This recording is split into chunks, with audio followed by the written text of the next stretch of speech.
No início dos anos 70, estava para surgir um dos movimentos mais importantes da sociedade como um todo, musicalmente e politicamente também. Esse movimento foi tão importante que moldou e influenciou muitos outros estilos musicais desde então, mas também a forma que as pessoas começaram a pensar, apesar de muito questionado, é inegável que o punk rock influenciou inúmeras gerações. E nesse vídeo, vamos contar um pouco como ele surgiu e como ele se popularizou.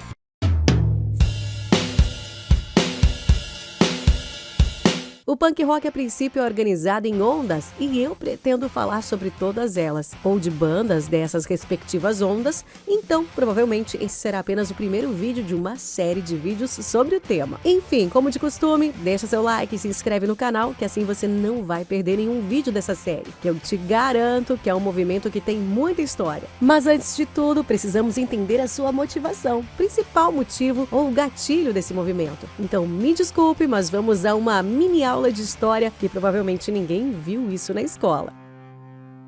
O movimento punk surge em meados dos anos 70 como um manifesto político, como contracultura, em resposta à descrença no futuro, motivada pela estagnação econômica e os anseios dos jovens por dias melhores. Acontece que houve uma crise econômica nos Estados Unidos na década de 70, conhecida como a Grande Inflação. Durante esse período, os Estados Unidos experimentaram alguma das taxas mais altas de inflação em sua história recente, algo próximo a 20%. Foi causada por uma série de fatores, incluindo a desregulamentação do sistema monetário internacional e dois choques petrolíferos em 1973 e 1979. E esses eventos levaram a uma crise econômica que fizeram com que, além dos americanos irem para o buraco, levou junto basicamente quase a metade da Europa, assim como o Brasil. A inflação aumentou e a Europa entrou em uma fase de estagnação, que consequentemente falta de emprego e, bom, o resto já sabe. Mas o punk rock não simplesmente surgiu. Antes de saber quem criou esse movimento, precisamos falar do protopunk nos anos 70. Afinal, bandas como Rocket from the Tombs, Los Psychos e New York Dolls abriram espaço para o movimento punk.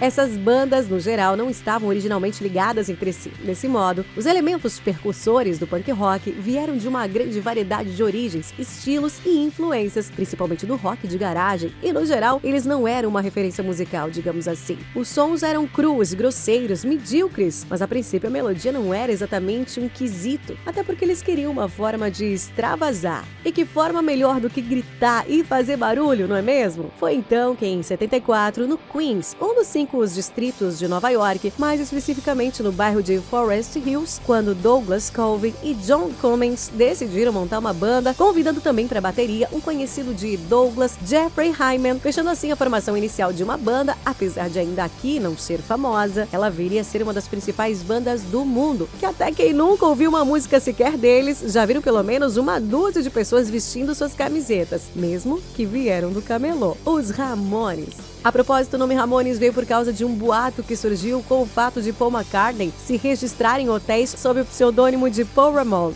Consequentemente, todos usaram Ramone como sobrenome, como se fizesse parte de uma família. Mas essa formação inicial de 3 membros não durou muito, já que, como eu disse antes, o povo desse circuito não eram exímios instrumentistas. Enfim, Douglas, ou D.D. Ramone, não conseguia tocar baixo e cantar ao mesmo tempo. Então, Jeffrey, ou Joe Ramone, assumiu o vocal, fazendo assim com que a banda procurasse um baterista. Eles fizeram diversos testes no pequeno estúdio onde trabalhava um velho amigo dos integrantes da banda, Thomas Argelli, mas a cada teste era uma rejeição da banda. Logo então ficou evidente que o melhor baterista para os Ramones seria o próprio Argelli, já que a cada teste feito ele mostrava para os candidatos o que teria que ser feito. Enfim, desse modo ele adotou o nome de Tommy Ramone e entrou na banda. Os Ramones não criou o punk e nem foi o primeiro a tocar o que conhecemos ser o punk, mas foi ele que ajudou a popularizar na América. E você sabe, se fica popular nos Estados Unidos, fica no mundo todo. O primeiro show dos Ramones foi feito no Performance Studios em 30 de março de 1974. Logo, a banda passaria a fazer shows na casa noturna por toda Nova York, incluindo na histórica CBGB. Esse clube noturno, que inicialmente era um clube para motoqueiros, mas viria a ser futuramente a meca do punk rock. Esse clube foi tão importante para o movimento que até filme fizeram para ele. Enfim, se quiser saber mais sobre esse clube, me fala aqui nos comentários abaixo. Retomando, modo, foi numa dessas noites no CBGB que estaria no pequeno palco do clube o New York Dolls. E na plateia, um estilista londrino, que ao ver a apresentação exótica da banda, foi uma revelação para esse estilista, que rapidamente se prontificou para ser o empresário deles. O que é curioso de tudo isso foi que o principal motivo de ele agenciar a banda foi justamente pela falta de proficiência do grupo. Nas palavras do estilista Malcolm McLaren, eles eram tão ruins no que faziam que ficava bom, algo exótico. No entanto, essa aventura com os New York Dolls não deu muito certo. E em maio de 75, ele voltaria para a Terra da Rainha, mas ele não desistiria ainda da sua aventura como empresário de uma banda. No caso, ele tinha uma boutique de roupas chamada Sex, e logo começou a procurar pessoas desajustadas para formar uma banda. A princípio era um modo de promover sua boutique, que por um acaso teria seu nome da banda, Sex Pistols.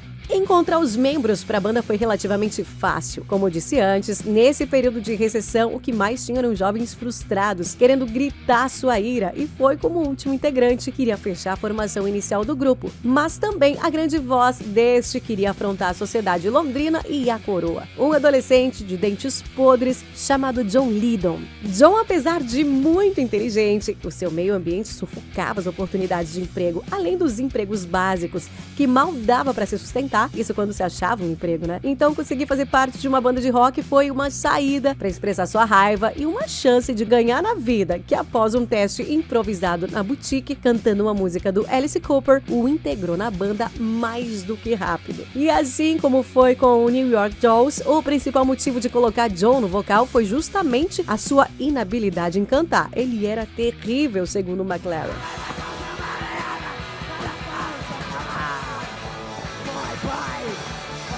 Mas era o caos que surgia quando cantava que o mais animava, além do fato do John odiar e desprezar os rockstars daquela época, como os Beatles, Rolling Stones ou qualquer outra banda que, no seu ponto de vista, estaria se vendendo ou que tinha beijado a mão da rainha. Os primeiros shows do Sex Pistols, em 75, plantaram a semente da anarquia da rebelião. E, a princípio, não foi um movimento planejado, como nada no punk rock foi planejado. A banda basicamente pregava caos e anarquia, e foi durante esse período de revolução que outras bandas viram que poderiam fazer parte desse movimento, derrubando esse muro que os ícones do pop rock tinham, e desse modo o movimento punk abraçaria a noção que eles poderiam pensar por eles mesmos. E uma curiosidade foi que até aquele momento, meninas tinham aquele lance de padrão Barbie, cantando músicas de amor, mas com o movimento punk, elas abraçaram a ideia, conseguindo uma certa independência de certa forma. Bandas só de meninas começaram a surgir nesse período. Desse modo, Sex Pistols estava ficando muito popular na Inglaterra, a ponto de ter matérias sobre eles, é claro. Eles eram chamados de os garotos de boca suja, os inimigos da sociedade e, com certeza, inimigos do sistema britânico.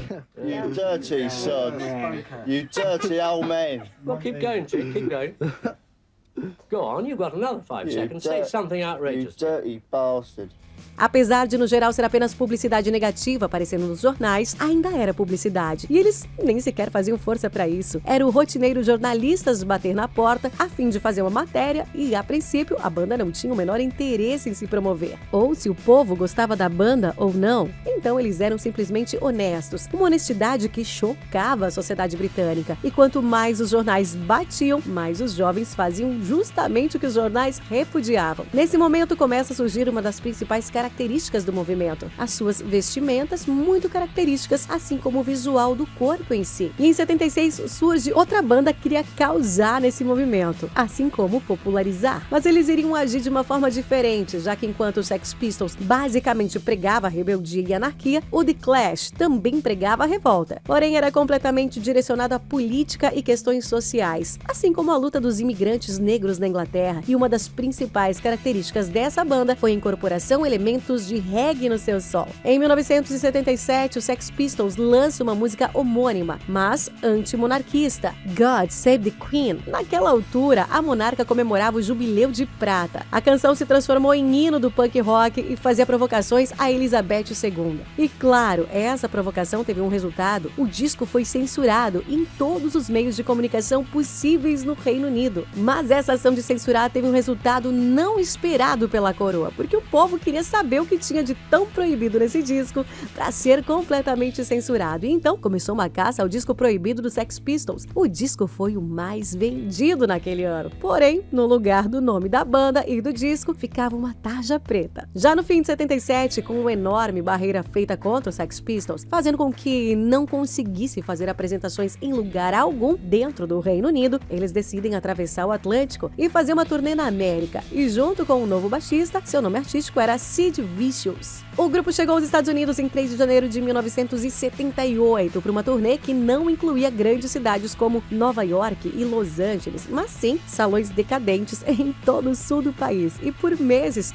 o grupo excursionava por todo o país americano. E o baixista, Sid Vicious, tinha um problema com drogas. E a cada show que faziam, mais e mais alienado, Sid ficava pelo alto consumo de drogas. Até que em setembro daquele mesmo ano, eles viriam a fazer o último show do grupo, já que em seguida ele iria se desmanchar. Em pouco menos de 6 meses depois, o Sid foi encontrado caído ao lado de uma seringa com heroína, numa comemoração para celebrar a saída do Sid Vicious da prisão na casa de sua nova namorada. E ao seu lado tinha uma carta em que ele afirmava que queria estar com sua falecida namorada Nancy novamente e cumprir sua parte do pacto que eles haviam feito. Tecnicamente falando, com a morte de Sid, seria o fim da primeira onda do punk rock, uma era de rebeldia e anarquismo desse movimento. E a partir daqui o punk ainda iria continuar a existir, só que iria mudar um pouco. Ia deixar de ser apenas um agente do caos para ter mais foco social e político e, consequentemente, um pouco mais comercial. Até mesmo o próprio Ramones, nessa época, estaria lançando seu 4º disco, chamado Road to Run. Esse disco já seria um passo mais comercial da banda. Para mais vídeos sobre evento e músicas, deixa seu like e se inscreve no canal. Tchau!